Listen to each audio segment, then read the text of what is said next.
Navbatdagi savol. Ustoz, men Ibn Taymiya rahimahullohning hayoti haqida o'qigan edim. Savolim shuki, u kishi Ibn Sino va Farobiyni Yunon falsafasini islomga aralashtirgani uchun tanqid qilgan ekan. Aynan qaysi falsafani? Iltimos, shuni tushuntirib bersangiz. Bismillah, alhamdulillah, vassalatu vassalamu ala rasulillah va ba'd. Bu haqda Ibn Taymiya rahimahulloh o'zlarining fatavolarida uzun gapirganlar.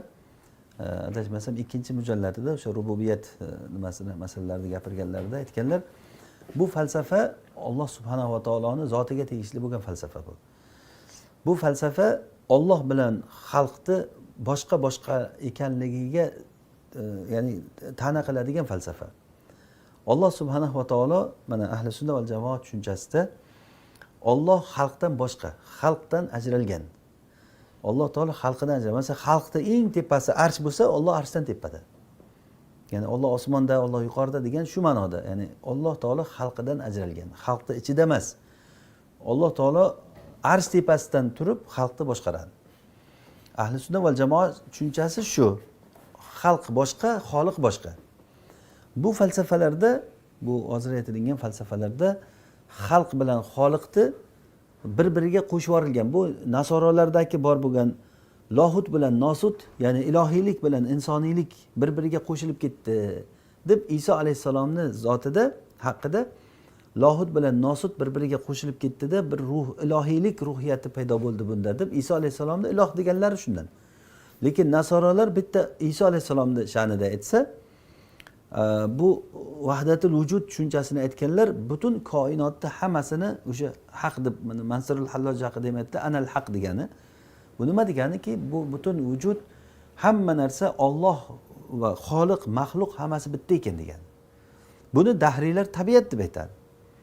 Va siz, men va boshqa hamma narsa tabiatning bir ko'rinishdagi bo'laklari. Mana bu tabiatning bir nimasi, predmeti masalan. Bu ham, siz ham, men ham hammamiz.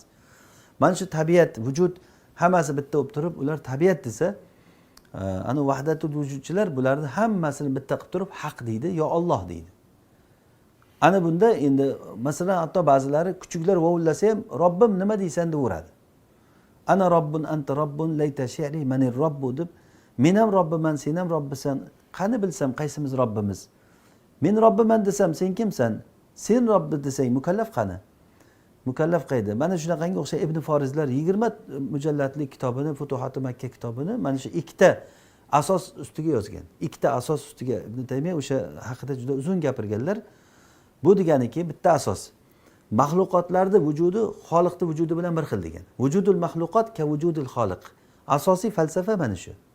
Tushunarlimi? Ya'ni mahluqotlarda vujudi bilan xoliqning vujudi bitta narsa degan. Bu aynan vahdatul vujud. Ikkinchi falsafasi al-ma'dum shay'un sabit. Al-ma'dum shay'un sabit, ya'ni degani yo'q narsa bor deydi. Ularning falsafasida yo'q narsani bor deb tasavvur qiladi. Yo'q narsani bor deb o'rgatadi, o'shani qabul qiladi mana shu narsani. Bu falsafa, ya'ni bir mantiqsizlik bu. Bittasi bir 5 yil falsafa o'qib kelgan ekan. Otasi aytibdi, o'g'lim nima o'qiding desa, falsafa o'qidim. Nima degani falsafa degani desa, falsafa degani endi deb tushuntirib bir tovuqni pishirib kelib qo'ygan ekan o'rtaga dasturxonga. Mana shu tovuqni olaylik degan. Hozir bittani shu degan. Ha degan. Men shuni ikkita deymanda isbotlab beraman ikkitaligini degan. Ya'ni uni o'qigan narsasi bo'yicha yo'q narsani bor deb tasavvur qilib isbotlab beradi shuni. Haqiqatan isbotlab beradi borligini. Shunaqami degan otasi. Ha degandan keyin otasi haligi tovuqni oldiga tortib olganda, o'g'lim, men bittasini oldim, sen ikkinchisini isbotlada yeyver degan. Ya'ni mana shu ular javobi shu o'zi. Ularga beriladigan javob. Xullas bu masala keng masala. Ulardagi asosiy falsafa mana shu ikkita asos ustiga qurilgan. Bittasi mahluqotlarda vujudi bilan xoliqning vujudi bir xil deydi.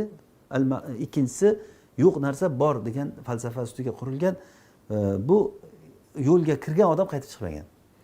Bu yo'lga kirgan odam dengizni ustiga shunday bir samolyotdan dengizga qulagan odamdek qulagan bo'ldi, o'zi bilan o'zi ovora bo'lgan, bundan qaytib chiqmagan. Illo Alloh rahim qilgan bitta yarimtasi masalan uni Allohning qadari bilan to'lqin uni uloqtirib sohilga tuflab tashab chalajon holatda keyin o'ziga kelib yashab ketgan bo'lmasa, bu yo'lga kirgan odamlar bu ummonda halok bo'lib ketdi. Ya'ni Alloh asrasin bunaqangi falsafalardan. Shuning uchun inson ko'zini ochish kerak, aqlni ochish kerak, Rasululloh sollallohu alayhi vasallamga ergashish kerak. Vallohu a'lam.